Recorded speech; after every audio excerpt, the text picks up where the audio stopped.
But it is also a very different issue when we talk about adults who are fully grown, whose brains are fully developed. Still changing, still plastic, still fluid, still very much influenced actually by the amount of time you spend on a screen. But it's very different when we talk about, as all adults often do, using the language of addiction to describe their phones. I'm addicted to this thing. Oh, I need an email fix. I'm having withdrawal. Hold on, I just have to check and see who called me. Language I heard often when I interviewed 1,000 adults. I wrote a book called The Big Disconnect, Protecting Childhood and Family Relationships in the Digital Age. I interviewed 500 teachers, 500 parents, 1,000 children between the ages of 4 and 18 at 30 schools around the country. I interviewed an additional 25 little articulate 2, 3, and 4-year-olds, and 250 young adults between the ages of 18 and 30. I had enough information to write 4 books. I wrote 1 book.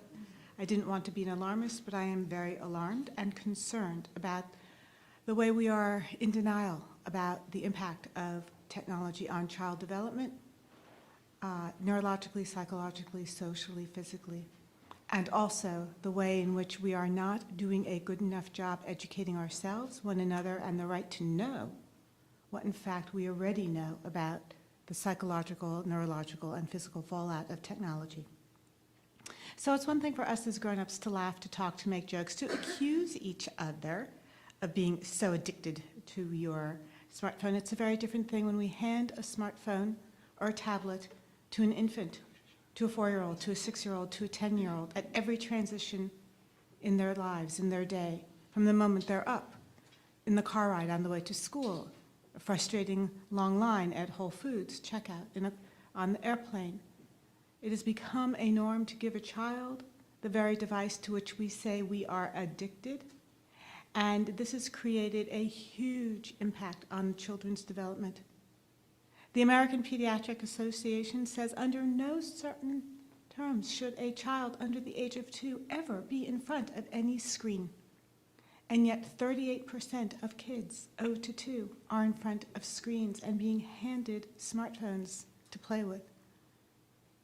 And furthermore, what we are seeing is that when you give an infant a smartphone, an iPhone, a tablet, it works brilliantly. They are quiet, they are happy, they are content, they love Talking Tomcat, the most favorite app. But the problem with this is that what you are doing is you are giving children a stimulant. And a stimulant is something the human brain loves and comes to crave.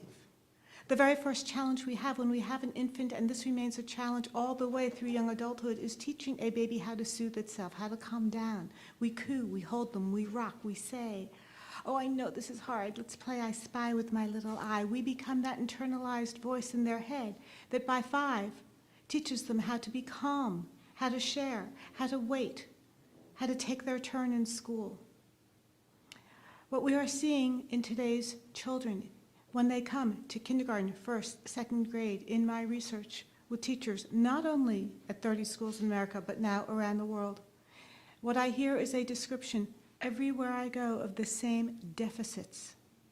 And these are what they are: the capacity to self-soothe, to calm down, language development. Highly intelligent parents are having children enter school with a language deficit that has not been seen in this population before, because they think that listening or reading or hearing a book on tape creates language. It does not. The best way the human brain learns language, it's highly relational. It's being read to in real life by a person who cares for you.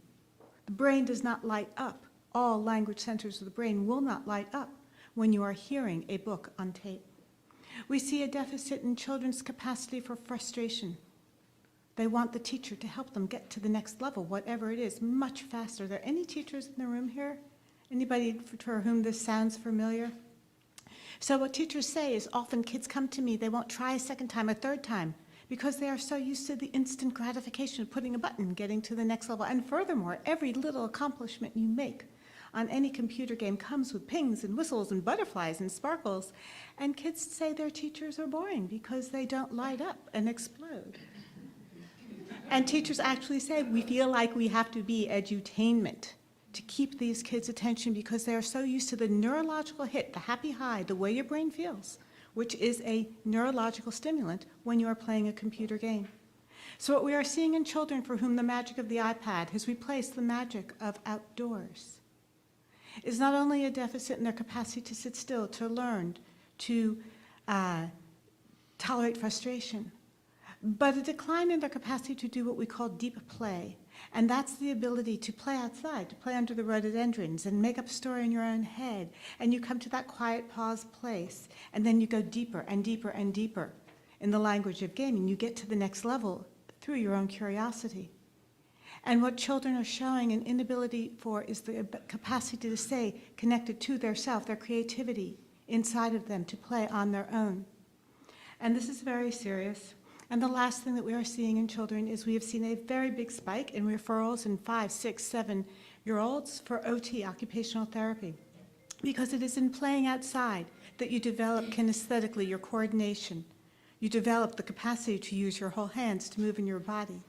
And when children are sitting on couches and just using their index fingers, we are seeing just even the most simple developmental delays in musculature of the hand, which of course isn't just about writing, it's about all sorts of neurological pathways.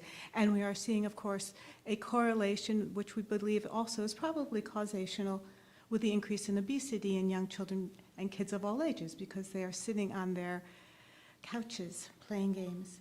And then what we also understand now from research is that when children are playing computer games and being given these games at such an early age, at every transition in their day, that their capacity also to connect to one another and their social emotional intelligence drops, because the through lines in gaming are not the same values. The values in computer games are not the same values of yours. The most popular game for infants 0 to 2 years old, Talking Tom Cat. There's a girl version too. It does 3 things. You say something to it, and it mimics you. The second thing it does is if you swipe it, it's a scratch on the screen. The third thing is if you tap your phone, you are punching a cat. So you have a game that toddlers love, that they're playing, that teaches them to tease by mimicry, normalizes scratching, and punching. So there are all sorts of ramifications of this. We're going to hear much more about the electromagnetic ones, resonance ones. But let me just say, in my travels around the world, I've been on the road for 2 years. I live just down the pike from you in Newton. One of the questions I get everywhere I go, from teachers, from parents, and every now and then from very smart, savvy, concerned students themselves, is the question, what does it mean neurologically? What is the fallout of all these hours we're spending on screens? Are we doing right by our children, having them be learning all throughout the day with their eyes gazing into a laptop? And what does it mean then when they go home from school and they're doing all their homework? Every book is downloaded. Yes, it's good for posture, but how about the rest of a child's neurological and social development? And we don't know yet enough about the implications of this, but until we do know, we have to pay attention to what we are seeing, and kids are spending far too much time on screens. Visually, neurologically, psychologically, we know there are very serious outcomes from this. And we have gotten to a point where we are in such denial about this. And the fact is that for teenagers beginning in middle school, kids today spend more time gazing into a screen, on average 7 to 11 hours a day, than any other activity in their life. Any other activity in their life. And the American Pediatric Association says very clearly, no screens whatsoever for children under the age of 2. And let's limit it and keep it to the good old Bert and Ernie, Sesame Street, Mr. Rogers, the so slow-paced, evidence-based research shows and games that we know are, in fact, educational for kids to watch. 38% of children under the age of 2 are on computers and smartphones. Many parents told me their baby's first word was my pone, because of course it's what they play with the most. And in a research out of the UK, 30% of children spent 4 hours a day. Toddlers, 4 hours a day on screens. Now remember, this is at a developmental time in life where you are only awake. I'm sorry, they spent 4 hours a day on the screen, and you are only awake for 10 hours in a given day. That is almost half of their day in front of a screen. And we are not listening to what we know, and we're not asking enough questions about what is the impact. And furthermore, in Korea, if we look at what's happened in Asia and Korea and China, and listen and learn from our Asian colleagues, they describe a situation where they now have treatment centers for 5-year-olds who are truly psychologically addicted to computers. 1 in 10 children in Korea between the ages of 10 and 19 are diagnostically addicted to computers. They lead the world in having new recovery treatment therapeutic programs for children who are addicted to technology.